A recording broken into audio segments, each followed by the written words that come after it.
끝으로 보건복지위원회 소속 권수정 의원님 나오셔서 발언해 주시기 바랍니다.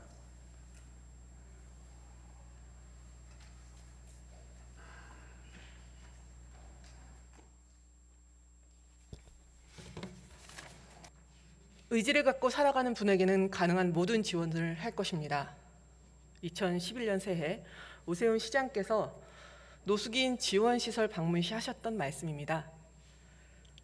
의지를 갖고 살아가는 분, 삶의 막다른 벼랑 끝에서 갈 곳이라고는 거리밖에 없는 분들이 가져야 하는 의지, 사회와 개인의 복합 요인으로 평범한 삶에서 밀려난 분들께 우리 사회가 지원하기 위해 확인해야만 하는 의지는 과연 무엇일까요? 우리는 홈리스, 노숙인에 대해 잘 모릅니다. 일자리를 잃고 재취업이 안 돼 생활고와 가족 해체로 이어진 분, 청소년기에 아버지의 폭력으로 집 나와 노숙으로 이어진 삶, 부모에 의해 고아원에 맡겨져 생활하다 저학력으로 생활고로 이어지는 삶 등등 너무나 다양한 이유로 주거할 환경이 사라진 분들입니다. 누군가에게 도움을 요청할 자원조차 없고 감당하기 힘든 어려움이 동시다발적으로 밀려와 자신을 지킬 수 없는 상황까지 온 분들입니다. 나의 이웃이고 동료였으며 생존자입니다. 서울시는 자활시설 20개소, 재활시설 3개소, 8개소, 요양시설 5개소, 종합지원센터 3개소, 일시보호 4개소, 일자리 지원, 주거안정지원, 의료지원 등 다양한 자원을 통해 노숙인을 지원하고 있습니다. 탈노숙을 목표로 합니다. 그러나 현실은 노숙에서 벗어나는 것이 아니라 시설에서 시설로, 시설에서 다시 거리로 회전문을 돌고 돕니다. 왜일까요? 비노숙을 하는 우리의 삶은 머물 공간과 적절한 의료 서비스, 교육과 일자리가 필수라고 하며 노숙인에게는 선별하여 지원하기 때문입니다. 틈새가 너무 많기 때문입니다. 주거 공간이 부족합니다. 지원받는 금액의 주거시설에는 화장실마저 공용입니다. 그마저 반일제 공공 일자리라도 얻게 되면 중복 지원이라는 이유로 임시 주거 지원조차 받지 못합니다. 반일제 일자리 평균 급여는 월 64만 원, 27만 원 정도 주거 비용 감당하고 나면 남는 돈 37만 원으로 한 달을 살아가고 자립을 해야 됩니다. 의료 지원이 부족합니다.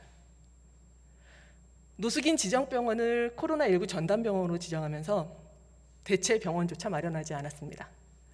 진료가 거부돼 병원을 전전하다 심정지로 사망하거나 병상이 없어 입원이 불가하여 적절한 치료를 받지 못했습니다. 긴급 치료를 받고 퇴원해도 회복할 공간과 시간이 없어 다시 길로 돌아갑니다. 요양시설은 부족하고 민가는 너무나 비쌉니다. 노숙에서 탈피하고 싶습니다. 그러나 교육의 기회도 주어지는 일자리도 여전히 부족합니다. 반일제 일자리의 경우 근무 기간은 기본 3개월에 최장 9개월까지 연장이 가능하나 65세 이상이거나 건강에 문제가 있을 경우에만 연장이 가능합니다. 수개월 안에 전일제 일자리를 알아보거나 민간 일자리를 알아보는 것은 한계가 있습니다. 탈노숙은 먼 길이 되고 있습니다. 오세훈 시장께서는 첫 시정연설에서 시민 삶의 안정에 총력을 기울이고 안심하고 안전한 도시를 만들기 위해 섬세하게 준비하겠다고 의지를 밝혔습니다. 제안을 드리겠습니다. 노숙인 정책에 대해 재검토해 주시기 바랍니다. 중복 지원이라고 라벨링했던 사업들을 재검토해 주십시오. 주거 지원은 탈노숙의 기초입니다. 그 기초 위에 일자리 제공 기준을 연장하고 규모와 내용을 채워야 합니다. 연계병원의 안정적 확보와 더불어 퇴원 후에 노인들이 회복할 수 있는 지원이 필요합니다. 2018년 한국보건산업진흥원과 결핵연구원 그리고 동자동 사랑방에서 진행했고 효과성을 입증한 단기 회복 지원 프로그램 결핵관리 이웃 돌봄 사업 모델을 제안하겠습니다. 새롭고 안정적인 공공 일자리 제공의 가능성도 그곳에서 보았습니다.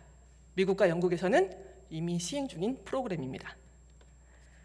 올 1월 신문지면을 달군 따뜻한 한 장의 사진입니다.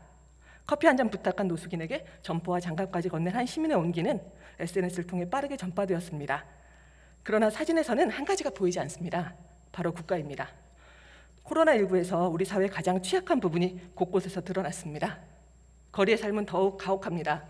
밥을 먹으려면, 샤워라도 하려면, 잠시 눈을 붙이려면 코로나19 검사를 수시로 받아 증명서를 제출하라는 서울시 명령은 안전의 조건도 방역의 길도 아닙니다. 오로지 노숙인에 대한 과도한 낙인과 차별일 뿐입니다. 개인 안전이 기대기 전에 우리 사회가 이분들의 삶을 되찾아갈 수 있도록 개별 맞춤 지원을 해야 합니다. 오늘 살아있다는 것이 바로 살아야 하는 이유이고 소중한 권리이고 분명한 의지이기 때문입니다. 고맙습니다.